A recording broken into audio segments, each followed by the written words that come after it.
Hello everyone, and welcome to the top 5 talking points from the Chinese Grand Prix. So this week then you find me sandwiched between a toilet and a door, which is just my glamorous life. This is just how I roll.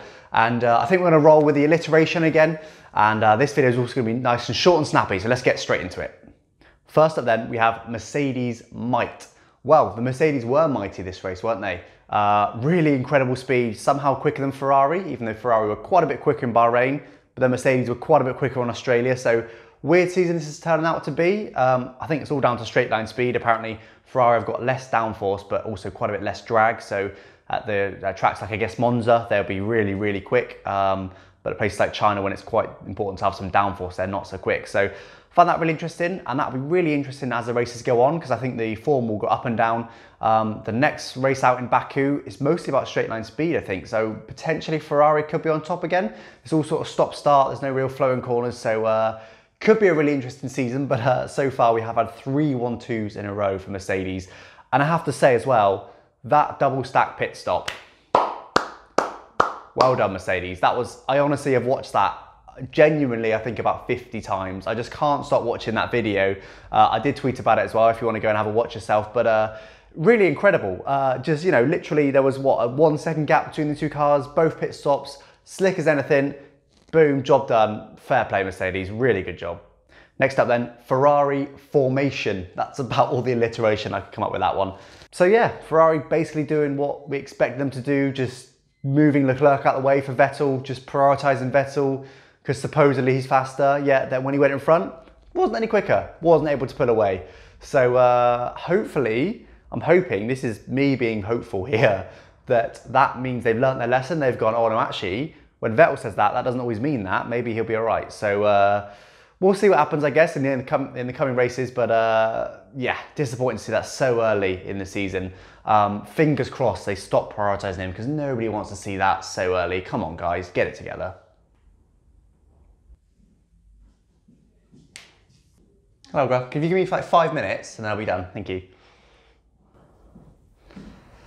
Just the cleaner there. Banter. That's what happens when you stay late at work. Next up then, we have gradual Gasly. That's, again, all I could come up with.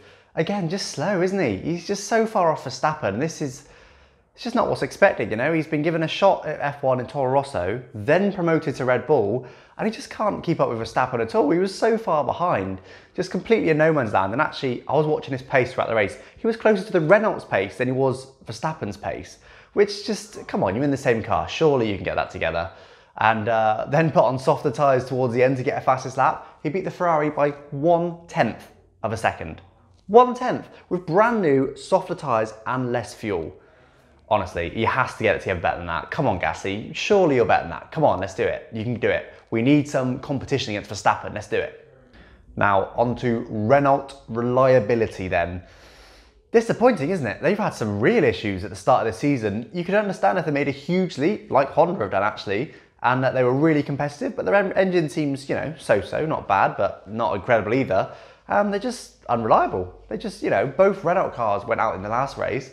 And in this race, they had to change a load of parts and just having issues left, right and centre. I think it was at Hulkenberg just went out with some sort of issue. So, oh, come on, Renault. Like, seriously, you've had enough years now to get this together. And yes, they haven't got Red Bull money anymore, but now they've got an actual factory team that's retiring because of Renault's mistakes. A Renault is now retiring because of Renault's mistakes. So surely they can be better than that. So come on, guys, that's just not good enough, is it really? Lastly then, we have the torpedo. That's literally all I could come up with alliteration-wise. But Kvyat then, known as the torpedo, I said give him a bit of a chance, you know, early in the season, but was a bit amateurish, wasn't it? Hitting both McLarens, poor McLaren, by the way, just getting, you know, smashed through no real fault of their own. And yeah, he had a bit of oversteer, fair enough, but just a bit too aggressive, I think, isn't he, on the start, and just needs to chill out a bit. I wanted to give him a chance and hope that he was no longer the torpedo, but at the minute, people are calling him the torpedo again, so not good. Let's hope he can calm it down. You know, we've had a few drivers like that. We had Verstappen, we've had Grosjean like that in the past. There's been a number of drivers that have had similar over-aggression issues. Yeah, not good. I think he'll be soon dropped by Toro Rosso if he keeps that up. We'll see. So that about wraps up for this video then. Nice and short and snappy this week. Just wanted to do a nice short video, just literal basic talking points, job done, shorter video. So if you guys enjoyed it, don't forget to drop a like, subscribe if you're new, and I thank you for watching. Bye bye.